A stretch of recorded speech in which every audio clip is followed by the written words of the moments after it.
सबैलाई स्वागत छ। आजको यस भिडियोमा हामीले फेरि पनि क्लास 10 को लागि ट्रिगोनोमेट्रीको अर्को भिडियो लिएर आइसकेका छौँ, जहाँ चाहिँ हामी ट्रिगोनोमेट्रीको प्रुफ द्याट टाइप क्वेसनहरू गर्दै थियौँ। ठिक छ, अब प्रुफ द्याट क्वेसनमा हामीले क्वेसन नम्बर ईसम्म पुगेका छौँ। हामी स्लोली मुभ हुँदैछौँ किनकि हामीले एउटै क्वेसनलाई एक्सप्लेन गर्दा ओर्दा यताउता गर्दा 10 मिनटसम्म बित्छ।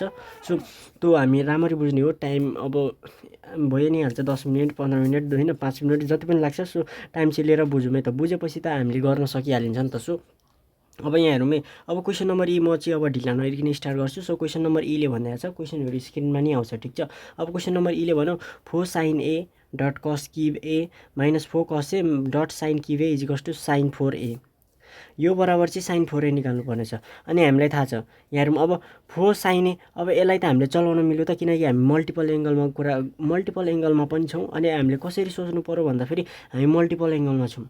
अब यहाँ हेर्नु पऱ्यो 4 sin a को मल्टिपल फर्ममा छ त छैन। यसको लागि अहिले यसको लागि नचलाउने भनेर सोच्नु पऱ्यो, किनकि यसको फर्म कुनै पनि मल्टिपल एङ्गलमा यसको फर्मै छैन। यसलाई त 4 sin a लाई त 4/cos a यस्तो यस्तो चेन्ज गर्न मिल्छ। तर हामीलाई त साइनकै फर्ममा चाहिएको छ, साइन 4a चाहिएको छ।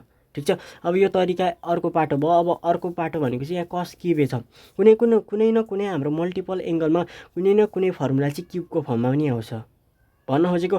अब साइन 3a को फर्मुला हो भने त साइनको पनि साइन क्युबको फर्ममा एउटा टर्म त आउँछ नि त। पुरै फर्मुलै नआए पनि टर्म त आउँछ नि। हो, त्यो टर्म आउने फर्मुलाहरू यो हेरौँ। अब कस 3a को पनि एउटा न एउटा त के आउँछ त भन्दाखेरि क्युब फर्ममै आउँछ। भनेपछि यो क्युब फर्ममा आयो। फर्मुला हाल्दाखेरि हामीले कुनै पनि अब भनौँ न कुनै पनि टर्महरू चाहिँ क्युब फर्ममा आउँछ। अब त्यो क्युब फर्मलाई एकातिर राखेर अर्कोतिर लग्दाखेरि चाहिँ क्युबको ठाउँमा के हाल्न सकिन्छ, अथवा यो कस क्युब ए भनेको चाहिँ के हो त मल्टिपल एङ्गलको केसमा। अब कस क्युब ए भनेको त कस स्क्वायर ए इन्टु कस ए भन्ने पनि हुन्छ होइन। अब त्यस्तो होइन। अब यहाँ हेरौँ है, अब कस क्युब ए को लागि के हाल्न सकिन्छ त। अब यहाँ हेरौँ है त। अब सबैभन्दा सुरुमा यहाँनिर के छ त कस क्युब ए छ भनेपछि अब कस क्युब ए को लागि चाहिँ यहाँ हेरौँ है। अब के गर्ने भन्दाखेरि अब कस 3 को फर्मुला त क्युबको फर्ममा छ नि त। अब कस 3 को फर्मुला के हो त भन्दाखेरि 4 cos क्युब ए माइनस के हो त भन्दाखेरि 3 cos a, यो हो फर्मुला। अब यहाँ हेरौँ, यहाँ क्युब छ, यहाँ पनि क्युब छ, एउटा टर्म त क्युबमा छ नि त। अब यो क्युबलाई पोजिटिभ छ भने पोजिटिभमै राखौँ, नेगेटिभ छ भने पोजिटिभ बनाउन खोज्नु पऱ्यो नि त, किन यो पोजिटिभ फर्ममा छ नि त। अब यहाँ हेरौँ कस 3a जहाँकोतिर राखौँ कस 3a, अनि यो यता आउँदाखेरि के हुन्छ, यो माइनस माइनस 3 cos a आउँदाखेरि 3 cos a प्लस हुने हो नि त। अब equals to 4 cos cube a. अझै तपाईँहरूले यो मल्टिप्लाई फुछ नि, यहाँ हेरौँ है 4 sin a, अनि अझै यसलाई अझै हेरौँ है इन्टु कस क्युब ए छ। अब यसलाई यो 4लाई चाहिँ यसरी पनि लेख्न सक्नुहुन्छ, sine a into 4 cos cube a, यसरी लेख्न पनि पाइयो। अब 4 cos क्युब ए यसरी लेख्दाखेरि यो हुन्छ भनेपछि यो ट्राई गरिदिउँ न त एकचोटि।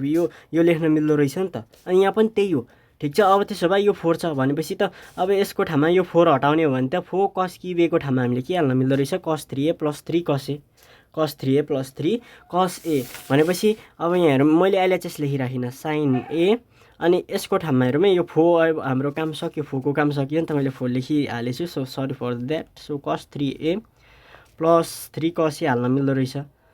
अनि माइनस अब यो हेरौँ है cos a इन्को यहीँ, अनि यसलाई यता पछाडि पनि त लेख्न मिल्दो रहेछ किनकि मल्टिप्लाई फर्ममा छ नि त। 4 sin क्युब ए, साइन क्युब ए। अब साइन क्युब ए को फर्मुला हेरौँ है, साइन 3a को फर्मुला हेरिदिउँ न।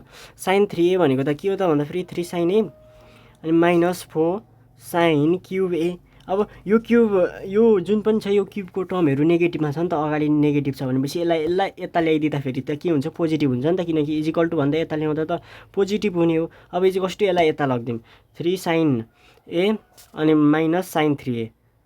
अब यहाँ हेरौँ है, भनेपछि यहाँ अब्जर्भ गरौँ त, यहाँ हाम्रो 4 sin क्युब ए छ, 4 sin क्युब ए को ठाउँमा 3 sin a minus sign 3a भनेपछि यहाँ के हाल्न मिल्दो रहेछ भन्दाखेरि माइनस कता छ हौ, यो त हालिहाल्यौँ। अब अर्को टर्म म कपी गरिहाल्छु, भिडियो लामो मात्रै हुन्छ है त। अब 4 sin क्युब ए को ठाउँमा के हाल्न मिल्दो रहेछ त भन्दाखेरि 3 sin a माइनस के हाल्न मिल्दो रहेछ, साइन 3a हो, यो हाल्न मिल्दो रहेछ। हामीले यो पायौँ। अब यहाँ हेरौँ, यसको मल्टिप्लाई गरिदिउँ। ठिक छ, साइन ए इन्टु कस 3a भनेको एकछिन यहाँ हेरौँ एकचोटि, यसलाई यता गर्दा फेरि हुँदैन भनेपछि यहाँ मल्टिप्लाई गरिदिउँ, साइन ए अनि कस 3a, साइन ए कस 3a।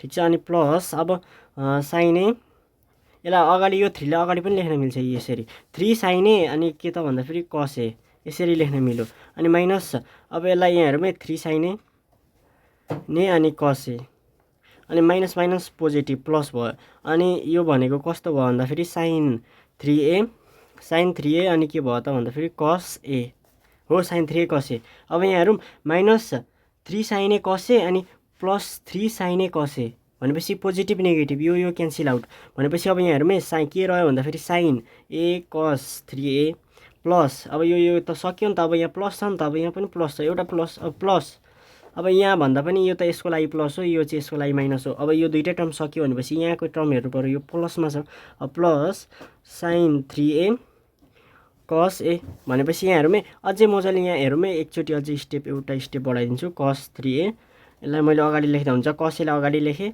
अनि sin 3a लाई पछाडि लेखेँ अब किन लेखेको भन्दाखेरि यहाँ हेरौँ है अब यसो यसलाई अब्जर्भ गरौँ त अब्जर्भ गर्दाखेरि के पाइयो भन्दाखेरि यसो कम्पाउन्ड एङ्गलको फर्मुलामा जान्छ कि बा भन्ने पनि हुन्छ अब यहाँ हेरौँ कम्पाउन्ड फर्मुलामै गइसक्यो अब यहाँ हेरौँ sin a cos b a लाई चाहिँ यो a जुन छ यसलाई a मानौँ 3a लाई चाहिँ b मानौँ 3a लाई चाहिँ b मानौँ sin a cos b plus यो a लाई हामीले के भनेको छौँ a नै भनेपछि cos a अनि sin 3a लाई चाहिँ b भनेपछि sin a cos b plus cos a sin b भनेको त के हो यो sin a अनि प्लस b को ठाउँमा 3a यो हो के नि त अब sin 3a प्लस 3a भनेको कति त sin 4a भनेपछि प्रुफ भयो कि भएन हो भयो अब हेरौँ क्वेसन नम्बर ई होइन एफ नम्बर सेम छ एफ नम्बर सेम यो मैले जसरी गर्दै नि यो फर्स्ट साइन योलाई चाहिँ यता लान मिल्दो रहेछ तर त्यो चाहिँ यतै लगेर दिएको छ नि त हो यसरी गर्ने हो एफ नम्बर चाहिँ तपाईँहरू आफै गर्न सक्नुहुन्छ है त अब हामी अरू क्वेसन हेरौँ अब हामी क्वेसन नम्बर जी नम्बर गरौँ है त क्वेसन नम्बर जी क्वेसनहरू स्क्रिनमा नि हेर्न सकिन्छ अब cos 4a बराबर चाहिँ 8 cos to the power 4a minus 8 cos to the